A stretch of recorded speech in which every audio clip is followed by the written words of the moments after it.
Hello and welcome back to my channel. In today's episode we are going to make a campfire system where you can cook food. Let's get started. The first thing you gotta do is go to the description of the video and get the starter pack. Once you have it, you can go into Roblox Studio, as I have done right here, and you can go to the toolbox tab and click inventory. Then we can choose the campfire system starter pack and click it. Okay, now as you can see, we have this ungroup me model under the Explorer. So let's right click and click ungroup. As you can see, we now have three objects. This one says ungroup under starter pack, so we are going to drag it down and ungroup. And we are going to take this one, ungroup under share script service, and ungroup it. And the same thing for the workspace one. Great, so as you can see, we now have our campfires. Oh, sorry, let me just move them up. There we go. There we go. We have our campfires, we have our script, and we have our burger and coal. Now let's go to this campfire and let's do Control D to duplicate, and we can make as many as we want. I'm just gonna make a few ones. Let's see. And there we go. Great. Now let's go into our campfire handler script. Now let's start scripting. The first thing you gotta do is get our campfire folder, which is under workspace. We can also create a local function called edit fire, and we have this function just so that it's easier to disable and enable these particles, yeah. And we need the campfire and the active property. And then we're just going to do campfire.fire enabled equals active. We can just copy this one, paste, fire 2, copy one more time, and do shine. There we go. Now let's do a new function called start. Let's just make this a capital E. And then we'll do a for loop with like this. Let's see. For campfire in pairs, campfires get children do. Basically this says something like, for each one of these campfires do this, and then we can specify what it is we want to do. So we can create a new int value called fire time.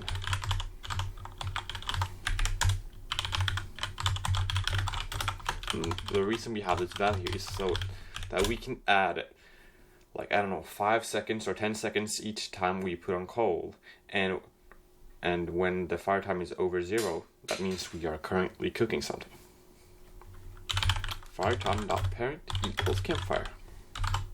Make sure it's campfire, not campfires. And we'll also get the proximity prompt, which is under the campfire handler. There we go. So let's do prox equals script wait for child proximity prompt clone. Don't you think about this cooked GUI. It will not be in your model, and that's completely fine. It's just old, so just ignore it. Okay, prox.parent equals campfire wait for child main part. Prox.enabled equals true. Sorry, campfire, like that. Okay.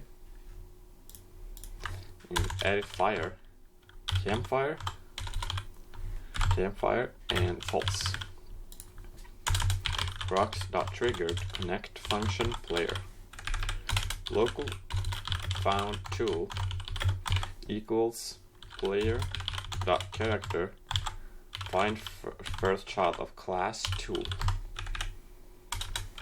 If found tool has tag fuel, then found tool destroy firetime.value plus equals 10 edit fire campfire and true. Else if found tool has tag food, then let's see here. local, let's see, local food equals found tool clone, local val equals instant.new string value, val.value equals player.name, val.parent equals food, found tool destroy, and local cook time. This can be up to you, and I think that once it should take 5 seconds for the meal to cook, in my opinion, but you can change this, of course. And this right here is how much the fuel should give, and I think it should give 10 seconds of fire time, you know? Yeah. So routine wrap function, repeat task.wait1 if fire time.value is bigger than 0, cook time minus equals 1 until cook time is less or equals to 0. Food, remove tag food, food.parent equals workspace. If food, find first child player parent dot value, then local found player equals game dot players find first child food dot player parent dot value. If found player, then food dot parent equals found player dot backpack, and then end, and food dot player parent dot value is empty. And over here, do these brackets. So we start it, and now let's create a new coroutine down here. Coroutine wrap function, while task.wait1 do for each one of the campfires, do local val equals campfire dot fire time, val dot value is bigger than 0, then val dot value minus equals 1.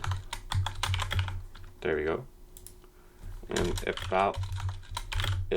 val dot value is less or equal to 0, then edit fire campfire false.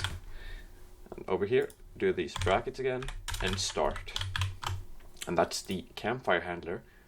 Now let's go into the starter player and starter character scripts and insert a new local script. And let's just call it local campfire. Local campfire handler. Okay, so first we gotta get the player, of course. We will also get the character, which is just script.parent. We will get the campfires. Oh my god, there we go. Which are under workspace. And there we go. Local function edit proximity prompt.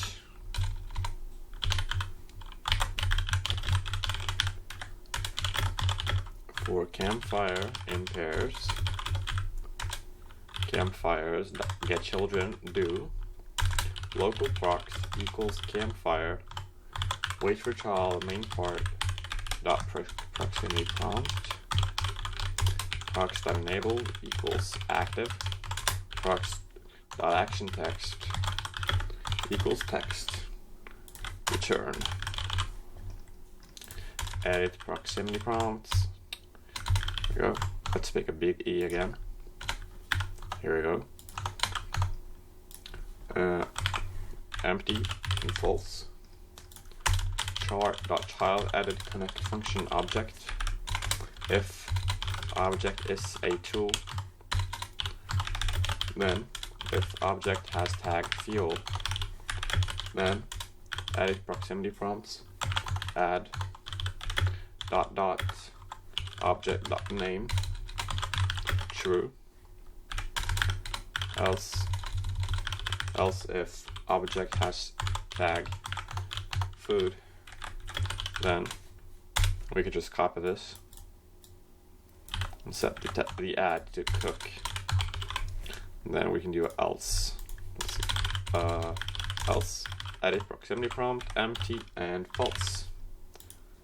And then let's see, object get property change signal parent connect function if object.parent is not equals to char. Oh, sorry, not equals to char.